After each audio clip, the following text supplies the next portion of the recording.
ہم بات کر رہے ہیں ایک ایسے ٹرک کی جس کو پورے 8500 کلومیٹر تک ٹریول کرنا تھا۔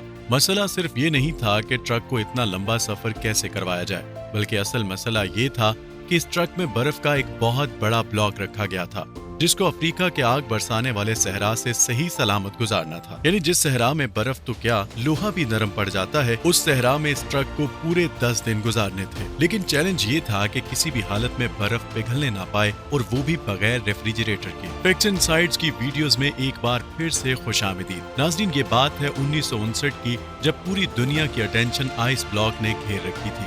یہ آئس بلاک 3050 کلو گرام تھا اور اس کو دنیا کے ایک کونے سے دوسرے کونے تک پہنچانا تھا، وہ بھی بغیر ریفریجریٹر کے۔ یعنی اس کا سٹارٹنگ پوائنٹ تھا ناروے کا شہر موئے رانا، اور اس کا اینڈنگ پوائنٹ تھا لیبرے ویلا، جو سینٹرل افریقہ میں ایک شہر ہے۔ لیکن آخر ایسا کیا کیوں جا رہا تھا؟ اس آئس بلاک کو اتنا دور کیوں لے جایا جا رہا تھا؟ اصل میں یہ معاملہ شروع ہوا تھا 1 سال پہلے، یعنی 1958 میں لگزمبرگ، یورپ کا ایک ملک جہاں سے ایک بہت فیمس ریڈیو اسٹیشن چلایا جاتا تھا۔ یہ براڈ کاسٹ ریڈیو لگزمبرگ کے نام سے پوری دنیا میں فیمس تھی۔ اس ریڈیو اسٹیشن کی طرف سے سارے سننے والوں کے لیے ایک انوکھا چیلنج رکھا گیا تھا، اور وہ چیلنج یہ تھا کہ اگر کوئی بھی آدمی 3 ٹن وزنی آئس بلاک کو ارکٹک ریجن سے افریقہ تک لے کے جائے گا تو اس کو ایک بہت بھاری انعام دیا جائے گا۔ ریڈیو لگزمبرگ کی جانب سے یہ ڈیسائیڈ کیا گیا تھا کہ ہر کلو گرام آئس کے بدلے میں 1 لاکھ فرانزک دیے جائیں گے، جو آج کے دور میں $16,000 بنتے ہیں۔ ہر ایک کے جی کے $16,000 یعنی 3 ٹن وزنی آئس بلاک کے $48 ملین بنتے ہیں، جو واقعی ایک بہت بڑی رقم ہے۔ لیکن اس چیلنج کے کچھ رولز بھی تھے۔ پہلا رول تو یہ تھا کہ یہ آئس بلاک ایک پیس میں لے کے جانا تھا۔ دوسرا رول یہ تھا کہ اس کو صرف بائی روڈ ٹرانسپورٹ کیا جائے گا۔ تیسرا اور سب سے مشکل رول یہ تھا کہ چیلنج کو پورا کرنے کے لیے ریفریجریٹر کا استعمال نہیں کیا جا سکتا۔ ریڈیو لگزمبرگ نے اتنا بھاری انعام اسی وجہ سے رکھا تھا کیونکہ ان کو اچھی طرح معلوم تھا کہ اتنا بڑا آئس بلاک ارکٹک ریجن سے افریقہ تک لانا کسی صورت میں بھی ممکن نہیں ہے، کیونکہ یہ کوئی چھوٹا موٹا سفر نہیں، بلکہ یہ سفر پورے 8500 کلومیٹر لمبا ہے، جبکہ اس میں 2500 کلومیٹر تک افریقہ کا وہ صحرا ہے جہاں temperature 50 degree centigrade Celsius ہوتا ہے۔ یعنی برف جو فریزر سے نکلتے ہی منٹوں میں پگھل جاتی ہے، وہ بھلا اس ہفتوں لمبے سفر میں صحیح سلامت کیسے منزل تک پہنچے گی؟ ریڈیو لگزمبرگ نے یہ چیلنج تو دیا، لیکن یہ چیلنج ان کو کسی مشکل میں پھنسا دے گا ان کو اندازہ بھی نہیں تھا۔ یہ چیلنج ریڈیو پر براڈ کاسٹ ہونے کے کئی مہینوں تک کسی نے بھی آگے بڑھنے کی ہمت نہیں کی۔ لیکن پھر برگر ناٹویک نامی ایک شخص نے اعلان کیا کہ وہ یہ چیلنج قبول کرنے کو تیار ہیں۔ برگر ناٹویک، جو کہ ناروے میں ایک انسولیشن کمپنی گلاس ویٹ کا مینیجنگ ڈائریکٹر تھا، اس کا ماننا تھا کہ اس کی کمپنی جو انسولیشن مٹیریل بناتی ہے اس کو استعمال کر کے یہ چیلنج آسانی سے پورا کیا جا سکتا ہے۔ اگر برگر ناٹویک یہ چیلنج پورا کرنے میں کامیاب ہو گیا تو وہ اپنی کمپنی گلاس ویٹ اور اس کے امپلائیز کے لیے کافی ساری دولت اکٹھی کر سکے گا۔ پوری دنیا میں یہ بات پھیل چکی تھی کہ ایک شخص نے ریڈیو لگزمبرگ کا آئس بلاک چیلنج ایکسپٹ کر لیا ہے۔ اس کام کو انجام دینے کے لیے ناٹویک نے ایک ٹیم بنائی جس نے چیلنج کو پورا کرنے کے لیے کام شروع کر دیا، جس کی وجہ سے کئی نیوز پیپر کی ہیڈ لائنز میں ناٹویک کے چرچے ہونے لگے۔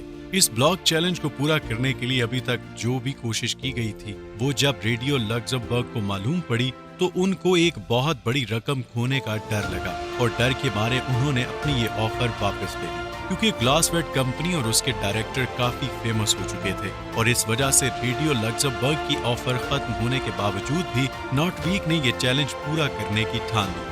ان کا ماننا تھا کہ اگر ان کو پیسے نہ بھی ملیں تب بھی وہ یہ چیلنج پورا کریں گے، کیونکہ اس کی وجہ سے ان کی کمپنی کی پبلسٹی میں اضافہ ہوگا۔ یہ چیلنج اب سٹارٹ کرنے کا وقت آ چکا تھا۔ یہ فیصلہ ہو چکا تھا کہ آئس بلاک کو ناروے کے شہر موئے رانا سے آل دا وے افریقہ کے شہر لیبرے ویل تک بھیجا جائے گا۔ آئس بلاک کو Denmark, Netherlands, Belgium, France, Spain اور موروکو کے بعد الجیریا کے صحرا سے گزار کر لیبرویل تک لایا جائے گا۔ ناٹویک کی ٹیم میں ایک انجینئر، 4 ڈرائیور، ایک ٹرک مکینک اور 2 کیمرہ مین بھی شامل تھے۔ انہوں نے 3 ٹن آئس بلاک کو گلیشیئر سے کاٹنے کا فیصلہ کیا، لیکن اتنا بڑا آئس بلاک ایک ہی ساتھ اٹھانا کافی مشکل تھا، اسی لیے 200 کلو گرام کے بلاکس کو کاٹ کر ہیلی کاپٹر کے ذریعے نیچے لایا گیا۔ ناٹویک اور ان کی ٹیم کی محنت کو کافی زیادہ میڈیا اٹینشن بھی مل رہی تھی، اور اسی وجہ سے کئی کمپنیز نے ناٹویک کے اس چیلنج کو پورا کرنے میں ان کو سپانسر کرنا شروع کر دیا۔ شیل نے فیول کا ذمہ اٹھایا